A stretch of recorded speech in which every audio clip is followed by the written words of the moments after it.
Yorana à tous et bienvenue dans cette nouvelle édition de Faat ou de Top. Aujourd'hui, nous avons beaucoup de plaisir à recevoir Meriana Arbelot, née Red. Yorana, Meriana. Yorana tout le monde.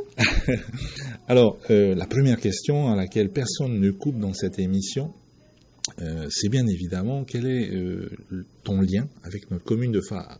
Certains de nos invités sont nés ici, leurs parents, grands-parents, sur 7 générations sont de Faat, et puis d'autres sont arrivés un peu plus tard ou se sont établis ici à l'âge adulte. Raconte-nous ton lien avec Faat. Eh bien, moi, je suis donc née à Papeete et j'ai habité, étant tout bébé, à Pamatei. Donc, mes parents avaient une petite maison au lotissement Socredo, à Pamatei, mais j'étais encore toute jeune quand ils ont décidé de partir à Reiatea. Donc, j'ai plutôt grandi à Reiatea et ensuite passé mon bac là-bas. Et je suis partie en métropole une 12aine d'années pour faire mes études, travailler. Et je suis revenue, j'ai habité 5 ans encore à Pamatei. Voilà. D'accord. Et aujourd'hui, tu habites toujours à Pamatei ou tu as migré? Non, j'ai migré vers la côte ouest. D'accord. Mais quand même un vécu assez large avec Faat. Quand même. Et j'y travaille, donc c'est voilà. Quand même un lien important. Tout à fait. Alors, on va revenir un peu sur Raromatei, parce que bon, moi je suis Raromatei, maintenant Faat, toi aussi, une époque de ta vie à Raromatei, tu as suivi tes parents, c'était une affectation Non, j'ai suivi mes parents toute petite, donc j'ai vécu mon enfance, mon adolescence, j'ai passé toute mon école, mon collège et le lycée, le bac à Reiatea. Le lycée d'Outourois. Voilà, le lycée d'Outourois et plein de belles choses à Reiatea pour ensuite, après le baccalauréat, partir pour la capitale. Oui, forcément. Voilà, pour les études. D'accord. Et à quel moment, on va venir au métier qui est le tien aujourd'hui, mais à quel moment ta vocation, on va dire, scientifique, parce que c'est ta formation scientifique, est apparue? Est-ce que déjà toute petite, tu aimais les maths ou des choses comme ça, ou est-ce que c'est venu plus au collège, au lycée? Enfin, je pense que c'est venu très tôt, je ne peux pas vraiment dire, mais j'ai toujours aimé les expériences scientifiques, enfin les mathématiques, et en classe de 3e, je me souviens, je voulais être pharmacienne. Donc, et puis ensuite, pendant mes années lycée, ça a plutôt changé. Je voulais être géologue. Donc, je suis partie en métropole pour faire des études des classes préparatoires en agronomie, puisque c'était le passage obligé pour passer le concours pour l'école de géologie de Nancy. Ah oui, donc tu étais vraiment partie pour faire géologue. Voilà. Casser des cailloux. J'aurais aimé, voilà. J'étais passionnée par l'Australie, donc je me suis dit, je vais aller m'installer là-bas. Enfin bon, je m'étais fait un peu mon film. Mais voilà, ça m'a boosté pour mes études. Malheureusement, j'ai pas été reçue au concours de l'école de Nancy, celle que je visais. Donc l'école de géologue, alors. Voilà, géologie, c'est l'Institut national de géologie. Et donc j'ai refait une année de classe préparatoire et c'est pendant cette année-là que on m'a parlé du concours de contrôleur aérien, voilà. Alors, qui est mon métier aujourd'hui. Qui est ton métier aujourd'hui, justement, on va y venir, puisque selon mes sources, qui sont toujours infaillibles, donc tu es techniquement la première ICNA de Polynésie. Explique-nous ça, qu'est-ce que c'est que cet acronyme barbare, et quelles ont été en fait celles qui t'ont précédé, qui ne sont pas ICNA sur le papier, mais qui font grosso modo le même métier que toi. Elles le sont devenues, bien sûr. Oui, donc en fait, j'ai passé donc le concours ICNA, qui signifie ingénieur du contrôle de la navigation aérienne. Bon, ça paraît un peu pompeux, mais voilà, on s'occupe de... En fait, le nom vulgaire, c'est aiguilleur du ciel ou contrôleur aérien. Donc, notre lieu de travail, c'est la tour de contrôle ou les centres de contrôle régionaux en métropole.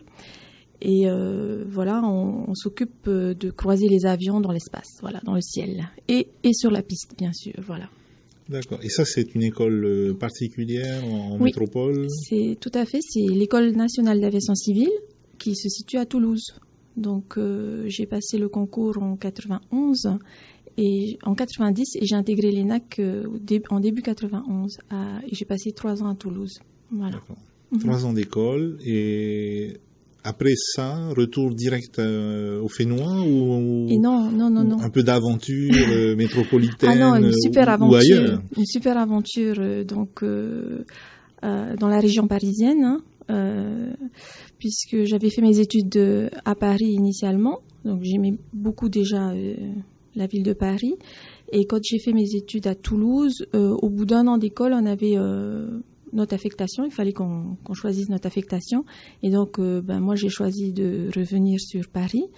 Et j'ai travaillé pendant 7-8 ans à Athis-Mons, qui est une petite commune à côté d'Orly. Et donc, au centre de contrôle régional de Paris, on appelle ça, qui est situé à Athis-Mons, où on était 450 contrôleurs à l'époque. Donc, c'est vraiment une grosse machine. On avait des milliers de vols à traiter tous les jours, et j'ai beaucoup aimé mon travail là-bas, en fait. Voilà. Donc, et après Athis-Mons, tu décides de revenir au Fénois. Qu'est-ce qui te décide, la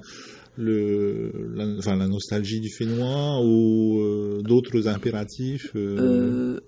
En fait, c'était une fin en soi. Moi, je me suis dit que je ferais ce métier un jour ici, à Tahiti, mais je voulais un petit peu profiter de la métropole, et puis des outils qu'on avait là-bas qui étaient beaucoup plus modernes qu'ici, à l'époque, parce que je suis revenue depuis 16 ans, et à FAA, on a eu une grosse évolution des outils de travail, puisqu'on a le radar donc, qui est situé sur le Mont Maro depuis 2005, et donc qui a dramatiquement changé nos conditions de travail, ou enfin de façon importante, quoi. Voilà. Donc c'était vraiment, tu t'étais dit, je vais faire une période en métropole, acquérir de l'expérience, me frotter un peu à l'état de l'art, et puis ensuite retourner donc au Fénois. Tout à fait. Disons qu'en métropole, en termes de trafic, on avait beaucoup de pression, puisque on chapeaute, en fait, là où je travaillais, on chapeautait les aérodromes parisiens.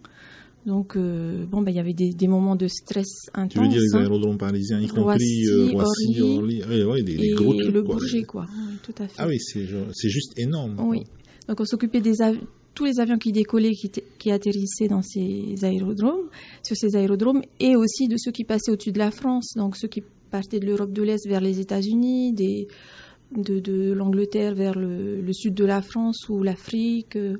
En fait, c'est un nœud oui, c'est vraiment un carrefour, quoi, Paris. C'est le 2e centre en termes de trafic le plus grand d'Europe, quoi, après Londres. Voilà. Et à partir du moment où tu prends ta décision de revenir, ça se passe comment? Tu appelles, tu envoies une lettre? Comment est-ce que tu as intégré l'aviation civile? C'est l'aviation civile, hein? Oui, c'est l'aviation civile. En fait, je suis fonctionnaire d'État. Donc, quand on est affecté dans un centre ou dans une approche, en fait, on appelle les tours de contrôle, on appelle ça les approches. On a un temps de qualification, parce qu'on ne peut pas arriver comme ça du jour au lendemain et parler aux avions.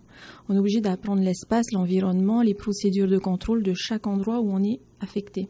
Ce qui s'est passé à Athis-Mons, pour tout le monde, on mettait à peu près 1 an et demi à 2 ans de formation avant d'être, entre guillemets, lâché. C'est-à-dire où on te dit, ok, c'est bon, maintenant, après tes tests, on peut dire que tu peux bosser toute seule, quoi, sans avoir quelqu'un à côté qui écoute et vérifie tout ce que tu dis. Donc, cette période de qualification, il faut qu'on la rembourse, en fait. On ne peut pas, une fois qu'on est qualifié, de dire, moi, j'ai envie de rentrer chez moi maintenant, au soleil, au revoir. Non, ça ne se passe pas du tout comme ça. Il faut donc un minimum de temps. À mon époque, c'était 3 ans, où complètement qualifié, il fallait que je bosse. À Athis-Mons, et donc je suis restée en fait 3 ans et demi à 4 ans qualifiée, et là j'ai pu demander ma mutation. J'ai fait une demande de mutation tout simplement. Voilà. Et donc tu reviens ici. Explique-nous la différence entre l'aéroport de Tahiti Fa'a et puis là où tu étais. Au niveau du job, c'est le même job, sauf qu'il y a moins d'avions, ou le job a quand même des spécificités locales? Ah oui, tout est différent en fait, hein.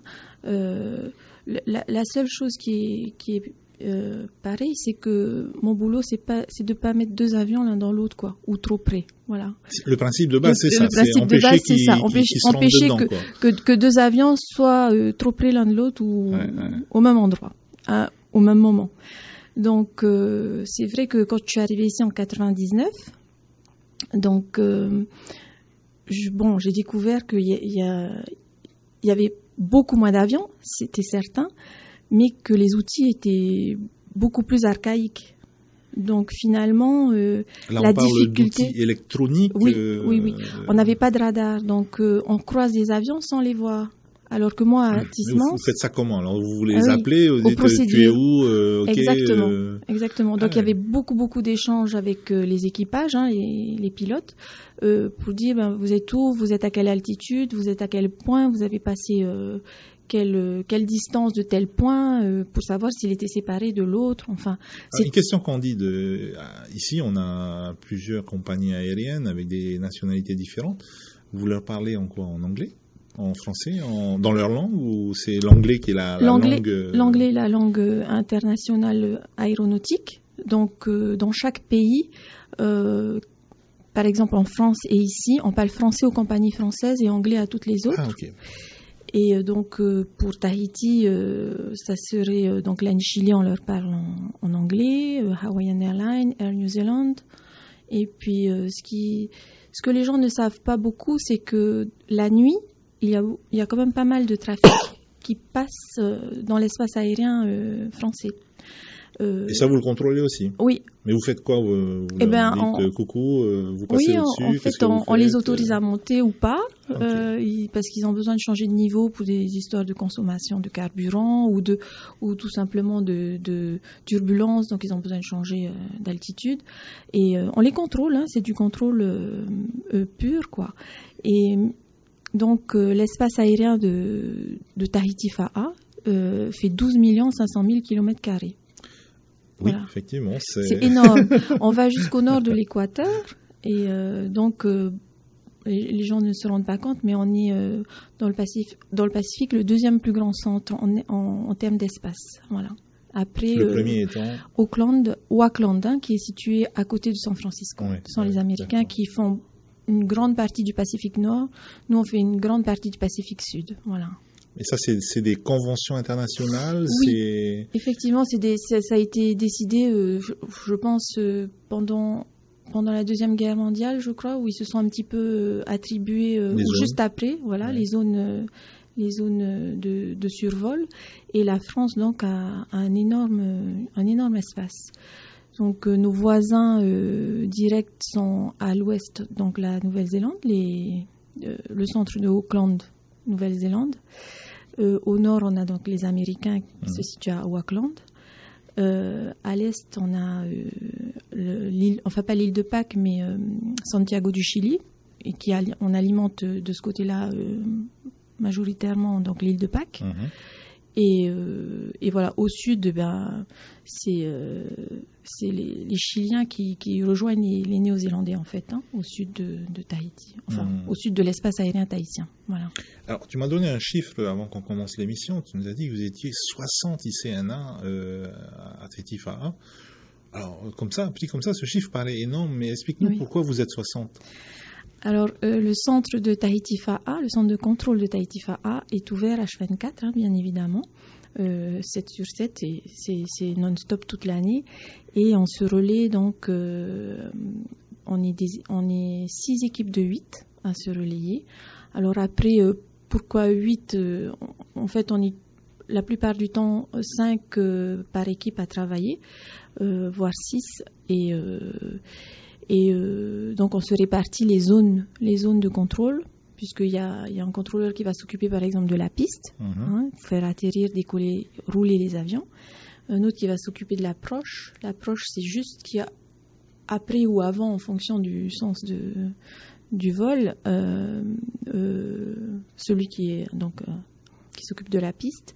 Et ensuite, il y a ce qu'on appelle le contrôle régional. C'est celui qui s'occupe de toutes les îles, parce qu'on a une quarantaine d'aérodromes disséminés dans toute la Polynésie, des Marquises, aux Tuamotu et aux Australes, quoi. Voilà, et les îles sous le vent, bien sûr, où il y a la majorité du trafic domestique. Ensuite, et il y a au-dessus de tout ça, tous les transits dont je te parlais tout à l'heure. On a des vols Qantas, des vols de United Airlines. Qui ne font que nous survoler. Voilà. Par exemple, qui font la ligne Auckland-Los Angeles, aller-retour, Sydney-Los Angeles ou Melbourne, ils peuvent passer au-dessus de chez nous, quoi. Enfin, dans notre espace aérien. Voilà. Et récemment, on a un vol Air New Zealand qui fait une nouvelle ligne et on l'a tous les jours. À l'aller et au retour, il passe plus de 4 heures avec nous de vol. C'est un vol qui part de Auckland et qui va à Houston. Voilà. D'accord. Alors, depuis quelques années, tu vas peut-être me donner la date exacte, on a sur les hauteurs du Mont Maro cette espèce de sphère, on se croirait dans un James Bond, là. Qu'est-ce que c'est que cette grosse boule de métal qu'il y a sur le Mont Maro et à quoi ça sert et en quoi ça a changé ta vie de ICNA? Ah oui, ça a beaucoup changé notre vie à tous, aux ICNA et aux équipages aussi, puisque maintenant, dans un cercle, dans un rayon, on va dire, de 200 nautiques jusqu'à peu près Rangiroa, on va dire. 200 nautiques pour les êtres humains, ça fait combien en kilomètres? C'est d'ici à Rangiroa, j'aurais dit 350 kilomètres. D'accord. Dans un rayon de ça. Donc jusqu'à Bora Bora, jusqu'à Rangiroa, on voit les avions, alors qu'avant on ne les voyait pas. Maintenant, on continue à ne pas les voir entre Makemo et Hao, par exemple. On continue toujours à travailler comme... moi je dirais à l'ancienne, aux procédures, c'est-à-dire qu'on leur demande dites-nous à quelle heure vous allez là, mais la grosse boule verte qui est sur le Mont Maro nous a aidé à optimiser notre travail dans la proximité de Tahiti, c'est-à-dire surtout les îles sous le vent, là où on a le plus de trafic domestique en fait, notamment la compagnie locale Air Tahiti et puis les Evasan, Air Archipel, enfin, et puis il y a pas mal aussi d'avions touristiques en fait, d'aéroclubs, quoi. Voilà. Et là on les voit grâce au radar. Ça améliore beaucoup le travail du contrôleur, puisqu'il n'a plus besoin de solliciter l'équipage pour lui demander où êtes-vous, à quelle altitude vous êtes, parce qu'il le voit. Il lit l'altitude à tout moment grâce au radar. Voilà. D'accord. Et dans les films un peu qu'on peut regarder au cinéma ou à la télé, on a cette image du contrôleur aérien que devant cette espèce de grand... Le scope, oui. Le scope, ça s'appelle. Ouais. À l'époque, c'était des scopes. Maintenant, c'est les petits points qui s'allument. Oui, ça existe toujours ou ça a pris une autre forme? C'est ça. Maintenant, c'est des écrans plats. C'est plus des écrans ronds. Mais c'est des grands écrans d'ordinateur où on a donc des plots, on appelle ça des plots, qui représentent chacun un avion, effectivement. D'accord. Et alors c'est un métier où une fois qu'on a le diplôme, c'est bon, on sait tout ce qu'il y a à savoir et jusqu'à la retraite on n'a plus rien à apprendre, ou c'est un métier où il faut régulièrement se remettre en question, faire des stages ou des formations, enfin... Oui, absolument. Donc c'est ça que j'aime bien dans mon métier aussi, c'est que rien n'est acquis. On a ce qu'on appelle des stages statutaires qui sont obligatoires pour chaque contrôleur, et ensuite on a des stages qu'on peut demander en plus. Alors dans les formations annuelles qu'on est obligé de faire, et intervient la formation en langue anglaise. Donc on a des stages en anglais pour maintenir notre vocabulaire ou notre fluidité en langue anglaise. Donc ça, on est obligé de le faire. On a aussi ce qu'on appelle la formation continue, vraiment pour le contrôle.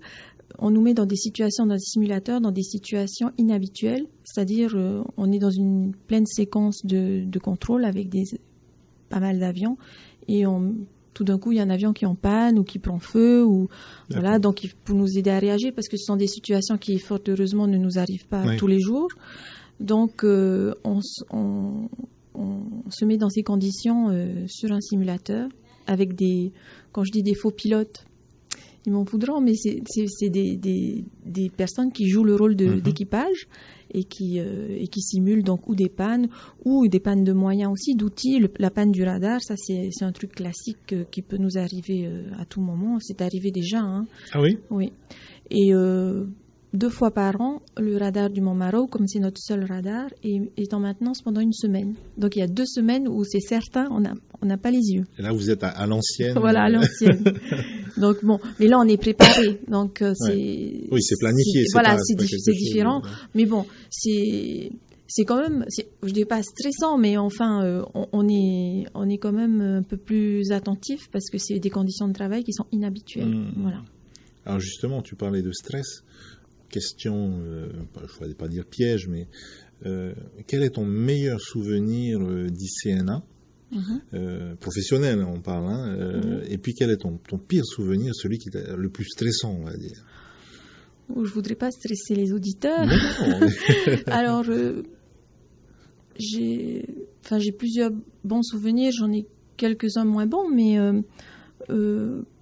quand j'étais à Paris, j'aimais beaucoup cette pression qu'on avait sur le trafic qu'on devait absorber, on n'avait pas le choix. Il y avait beaucoup d'avions et il fallait vraiment être fin et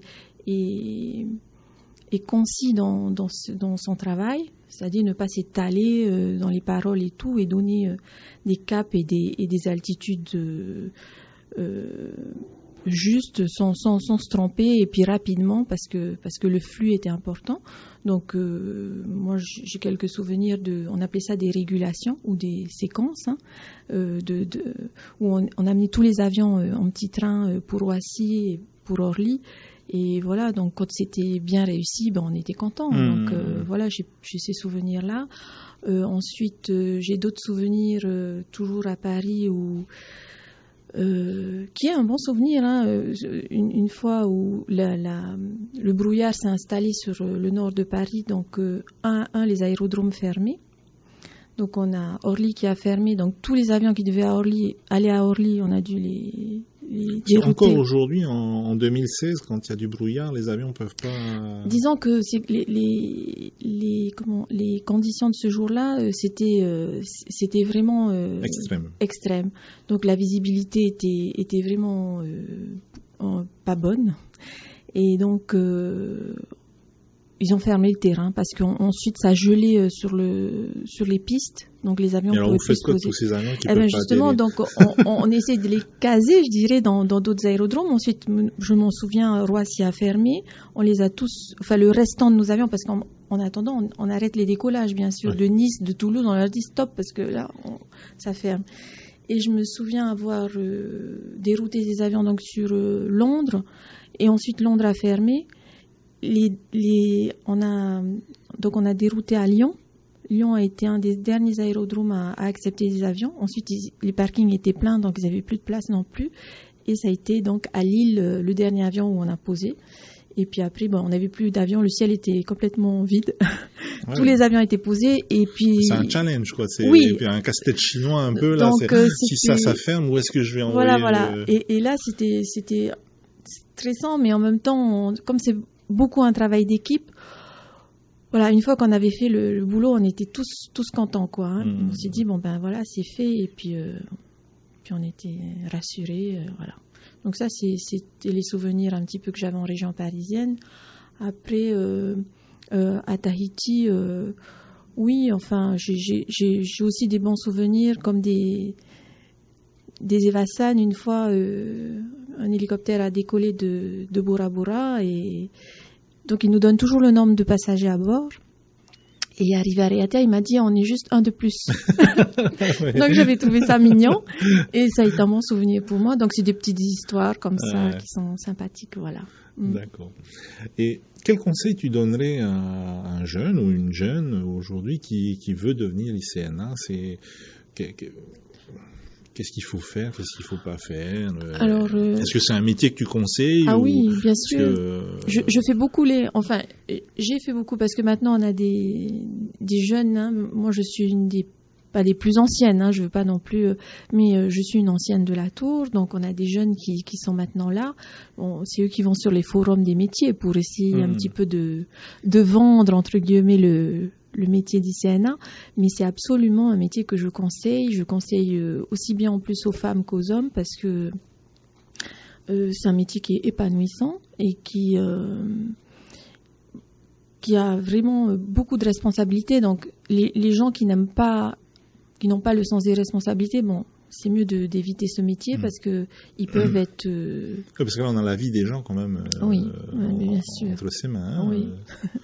Donc, mais en même temps, c'est pas une idée qui doit rester tout le temps dans la tête parce que sinon on se bloque sur on fait plus rien. Donc moi je me souviens un jour où j'habitais encore donc en France où j'ai pris l'avion pour revenir en vacances et où j'ai vu en fait à du plan de Corsair à l'époque aussi où il y avait 400 personnes qui rentraient dans l'avion et puis j'ai eu comme un malaise dans la salle d'embarquement parce que je me suis dit oh, mon Dieu, ces gens-là, c'est un point sur mon radar, quoi. Et donc, voilà, j'ai eu un peu le tournis.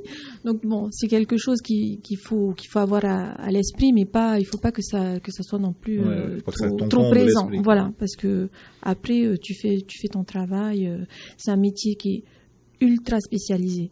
Donc, il faut aimer au départ les sciences, les mathématiques, la physique et je dirais aussi la langue anglaise parce que c'est un critère maintenant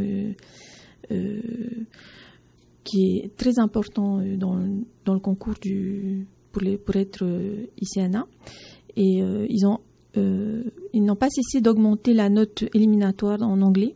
À mon époque c'était 8, mais ensuite ça a été 10 et je crois qu'aujourd'hui c'est 12 ou 13 quoi. Donc je conseille aux gens qui sont bons en anglais et un petit peu à l'aise en maths, oui, d'essayer de passer. Enfin, et donc la filière, c'est on passe le bac, on fait 2 années de classe prépa, ou même une licence scientifique. Oui, d'accord. Parce que il faut juste justifier de 2 ans d'études scientifiques post-bac. Oui. Bon, après c'est un concours. Donc, tout à fait. Il faut être mettre toutes ces réaliste. Chances de côté, voilà, et puis ceux qui ont fait les classes prépa en général, voilà, comme ils sont formatés. Ils sont formatés pour le concours, donc c'est souvent les classes préparatoires qui ont le concours. Mais on a eu aussi dans ma promotion, j'avais des gens qui avaient à l'époque on disait DUG, ça, à notre époque. Mais voilà. Ou des gens sur le tard aussi qui avaient une maîtrise et qui se sont dit ben non, moi je vais faire autre chose. Je passe le concours et ils ont réussi. Hein. Donc voilà, il faut aimer les sciences pour le concours parce qu'après. Il y a toujours une seule école. Oui, c'est l'ENAC, c'est à Toulouse et c'est 3 ans à l'ENAC. Il n'y a pas possibilité de le faire ailleurs en Europe, un peu comme les médecins il y a des équivalences de diplômes ou pas? Allez, je pense que ça doit exister. Je sais qu'il y a eu quelques échanges en Europe, mais même avec le Canada. Oui. Mais ça resterait. Enfin, c'est très peu. C'est anecdotique. Ouais, voilà, j'ai dû rencontrer 1 ou 2 personnes qui avaient fait ça, mais la plupart du temps, donc, les gens passent par l'ENAC. La voie normale, c'est ça, c'est l'ENAC, 3 ans. Oui. Et ensuite 2 ans donc de stage, c'est ça, enfin de validation. Au bout d'un an de théorie, on vous affecte dans un des centres ou une des tours de contrôle de métropole, où on commence un petit peu à recevoir des gens directement de l'ENAC ici. Oui. On essaye de faire revenir nos Tamar Itaiti, hein, donc on a eu quelques personnes qui sortaient de l'ENAC et qui ont été affectées ici. Et on essaiera de pérenniser cette démarche parce que ça attire beaucoup plus aussi nos enfants. Bien sûr. Parce que quand tu leur dis, enfin moi quand je suis arrivée ici en 99, c'était pas tellement possible de revenir directement. Donc on disait il faut que tu fasses 10 ans en France. Oui, il y en a qui se levaient directement, ils disaient au revoir madame. Bon. Alors c'était un petit peu. Maintenant c'est différent parce que on peut leur dire à l'ENAC on a quelques possibilités de te faire venir directement ici. Et parce que les outils ont évolué, donc c'est vrai que je vois pas tellement l'intérêt de. Enfin, c'est plus comme avant où on disait bon ben fais tes armes en France parce qu'au moins tu vas côtoyer un trafic important et puis des outils modernes. Là, vous avez à peu près les mêmes outils, quoi. Voilà, maintenant on a le radar, on a même quelque chose de plus qu'en métropole. Je ne t'en ai pas encore parlé, mais on a tout ce qui est liaison satellite avec les avions. Ouais. Donc aujourd'hui, un avion qui transite dans notre espace, et tous les avions aussi, les lignes internationales, Air Tahiti Nui, Air France et toutes les autres compagnies internationales, on a ce qu'on appelle le data link. On a une liaison de données avec les avions. On utilise très peu la fréquence radio, puisque tout notre système est lié à chaque avion et on peut lire tout ce qu'ils font, le vent qu'il y a autour de l'avion. Donc quand l'avion veut monter ou a une demande spéciale, il nous envoie ça en texte. On lui parle plus. Et le suivi du déplacement de l'avion se fait via le satellite. Donc c'est pas une structure terrestre comme le radar du Mont Maro. Donc c'est super moderne, quoi. En France, ils sont en train d'essayer de l'installer, mais ils sont encore pour l'instant au radar terrestre, quoi, voilà. Bon, c'est différent parce qu'ils ont une surface au sol plus importante. Tout à fait. Alors nous, c'est plus maritime, quoi. Voilà. Et bon, pour faire une petite parenthèse aussi, et en Europe, pour l'instant, c'est un pays en paix, et j'espère que ça va le rester longtemps. Mais en tout cas, dans les pays d'Afrique et là où la paix est moins évidente, ils sont passés au satellite aussi, parce qu'un radar, ça peut se... Exactement. Voilà. Ouais. D'accord. Alors, petite question incongrue parce que j'ai plusieurs amis qui sont fans de ça. Les drones, qu'est-ce que tu en penses? Est-ce que ça change? Est-ce que ça fait partie de votre métier de je ne veux pas dire surveiller, mais encadrer? Est-ce que c'est réglementé? Est-ce que c'est un danger pour les avions? Qu'est-ce que tu en penses? Je pense qu'il faut que ça soit absolument réglementé, et c'est le cas pour l'instant ici. Mais bon, comme toute activité, toute nouvelle activité, il y a un engouement, et puis sûrement il y a des personnes qui ne savent pas trop maîtriser les limites non plus. Mais le service d'État de l'aviation civile fait tout son possible, en tout cas, pour réglementer tout ça. C'est vrai que... Mais c'est pas des points sur vos radars, ça. Ah non, pas du tout, pas du tout. Alors ce qu'on fait souvent quand il y a par exemple une manifestation à Toata, comme il y a eu les Tikitoa, enfin le mondial du beach soccer. Donc ça avait été suivi par des drones, et donc on réservait un espace aérien. Donc les pilotes de drones, on leur demandait de ne pas monter à plus de tant de mètres, de s'éloigner à... Donc il y a une réglementation qui existe. Il y a des se zones... la procure auprès de l'aviation civile. Oui, tout à fait. Je pense que... Alors moi je ne suis pas experte en la matière, mais en tout cas nous, opérationnellement, on reçoit des notes, des consignes tous les matins quand on arrive à la tour de contrôle. Quand moi je suis chef de tour, donc je prends les consignes de la journée. Et s'il y a une activité drone, donc c'est marqué, et on nous dit à quel endroit. D'accord. Et le contact, et le pilote du drone doit nous contacter avant tout décollage pour savoir et combien de temps. Il déclare des plans de vol, un peu comme les pilotes, quoi. Quasiment, pas des plans de vol, mais il nous dit bon voilà, je suis dans telle zone. Est-ce que vous... si j'ai la consigne, je lui dis ok, c'est bon, et je lui donne un créneau horaire. Je lui dis de telle heure à telle heure, vous pouvez faire votre activité, et puis vous me rappelez quand le drone est posé. Donc elle va me rappeler, et puis comme ça, je sais que la zone elle est inactive une fois qu'il a appelé. Donc, par exemple, on a vu Hawaii Kinui les dernières éditions, on a vu quand même plusieurs drones survoler qui font des images magnifiques d'ailleurs. Oui, c'est des outils de promotion fantastiques, des points de vue qu'on peut pas avoir autrement. Donc ça, c'est des pilotes, soit des individus, soit des sociétés, donc qui vous ont contacté, qui ont dit bon voilà, moi je suis missionné ou j'ai envie ou on m'a demandé d'eux, Oui. Voilà, est-ce que je vais survoler tel jour, est-ce que je peux? Oui, voilà, ils contactent nos services administratifs. Bon, nous on est en bout de chaîne, donc on nous dit bon aujourd'hui la Vaikinui c'est entre Huahine et Atea, donc activité drone au-dessus, et puis on fait en fonction, on fait des informations à notre trafic à nous, aux avions, qui sans doute, mais bon voilà, notre travail aussi c'est d'informer tous les équipages s'il y a des activités plus ou moins spéciales le jour J. Mais quoi. Aujourd'hui, quelqu'un qui... c'est pas un scénario catastrophe, mais presque. Quelqu'un qui voudrait percuter un avion au décollage de FAA avec son drone, il peut le faire Mais j'espère que ça qu'il n'y aura pas de... Non, on lui déconseille fortement, oui, non, mais on tout est à d'accord, fait. mais techniquement... oui, moi, de ma tour, je ne peux pas l'en empêcher, en tout cas. Oui. Ce que je peux faire, c'est que si je remarque donc un objet volant non identifié, on va dire, je peux informer les avions avec lesquels je pense qu'il y aura un problème, quoi. D'accord. Voilà. D'accord. Et ensuite, on appelle la brigade de gendarmerie des transports aériens de FAA pour dire il y a quelque chose là. Ça arrive un petit peu avec les cerfs-volants. Les cerfs-volants en ce moment, c'est voilà, la période. C'est la période. Alors les gamins là avec vos cerfs-volants, attention. Ne pas trop se rapprocher de la piste en fait, parce que ça peut gêner aussi les équipages en fait. Voilà. D'accord. Écoute Mariana, on arrive au terme de notre émission, tu vois, ça passe assez vite. Oui.